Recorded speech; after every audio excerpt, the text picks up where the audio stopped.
ప్రియమైన దేవుని పిల్లలారా, యేసుక్రీస్తుని అందరూ వెతుకుతున్నారు. ఎందుకోసం వెతుకుతున్నారు చూద్దాం. శిష్యులు యేసుక్రీస్తు కనబడనప్పుడు వారు ఏం మాట్లాడుతున్నారో చూద్దాం. నా ప్రియమైన దేవుని పిల్లలారా, మార్క్స్ వార్త 1:37లో ఏమని వ్రాయించాడో చూద్దాం. సీమోనును అతనితో కూడా ఉన్న వారును ఆయనను వెతుకుచూ వెళ్ళి ఆయనను కనుగొని అందరూ నిన్ను వెతుకుచున్నారని ఆయనతో చెప్పగా. అందరూ వెతుకుతున్నారా? దేనికోసం వెతుకుతున్నారు యేసుక్రీస్తుని? ఏంటి, యేసు నోట నుండి వచ్చే మాటలు వినాలని మీరు అనుకుంటున్నారా? యేసు నోట నుండి మాటలు వినాలని మీరు అనుకుంటున్నారా? కాదు నా ప్రియమైన దేవుని పిల్లలారా. ఎందుకంటే వారందరూ ఎందుకు వెతుకుతున్నారో తెలుసా? ఎందుకు వెతుకుతున్నారంటే ఆకలి తీర్చుకోవడానికి కొందరు, రోగాల్ని తీర్చుకోవడానికి కొందరు, దయ్యాల్ని వదిలించుకోవడానికి కొందరు. కానీ యేసుక్రీస్తుకి ఇది అర్థమైపోయింది. వీరు ఎందుకు వెతుకుతున్నారో అర్థమైపోయింది. అంటే దేవుని మాటలు యందు వీళ్ళకి శ్రద్ధ లేదు. రోజు కూడా లోకంలో అదే ఉంది కదా. దేవుని మాటలు యందు శ్రద్ధ ఉందా? లేదు.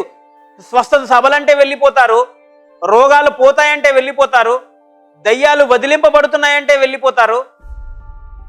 ఆకలి భోజనం పెడతానన్నా కూడా ఏం చేస్తున్నారు? చాలా మంది వెళ్ళిపోతున్నారు. దేనికి? వాక్యం వినడానికి కాదు. వాక్యం వినడానికి కాదు నా ప్రియమైన దేవుని పిల్లల. దేనికోసం వెళ్తున్నారు? యేసుని దేనికోసం వెంబడిస్తున్నారు? శరీర ఆశల కోసం వెంబడిస్తున్నారు. అందుకే యేసుక్రీస్తు కిందకు వచ్చేసరికి ఏం మాట్లాడుతున్నాడో తెలుసా?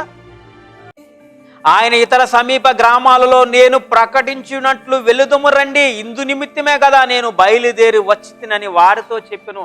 యేసుక్రీస్తు ఎందుకోసం వచ్చాడు? నీకు రోగం తీయడానికి కాదు. నీకు రోగం తీయడానికి ఆయన లోకానికి రాలేదు.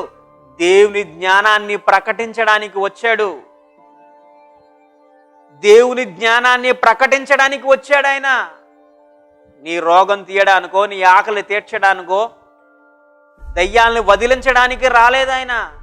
ఆయన దేవుని కుమారుడని నీకు తెలియాలి గనక కొన్ని అద్భుత కార్యములు చేశాడు నీ ముందు. మీరేమైపోయారు? ఇదే మనసు రోగాలు తీర్చుకుందాం. యేసు ఎక్కడుంటే అక్కడ మాకు భోజనం దొరుకుతుంది, యేసు ఎక్కడుంటే మాకు అక్కడ భోజనం దొరుకుతుంది అనుకుంటున్నారు. అలా ఎరిగిన యేసు ఏమన్నాడో తెలుసా? ఇందు నిమిత్తమే కదా. ఇందు నిమిత్తం దేవుని మనస్సును చెప్పటానికే ఇతర గ్రామాలకు వెళదాం రండి అంటున్నాడు. ఈరోజు నీకు అర్థమైందా? ఆనాడు వారికి అర్థం కాలేదు, ఈరోజు నీకు అర్థమవుతుందా? నువ్వు వెళ్ళాలి అనుకుంటే ఏం చేయాలి?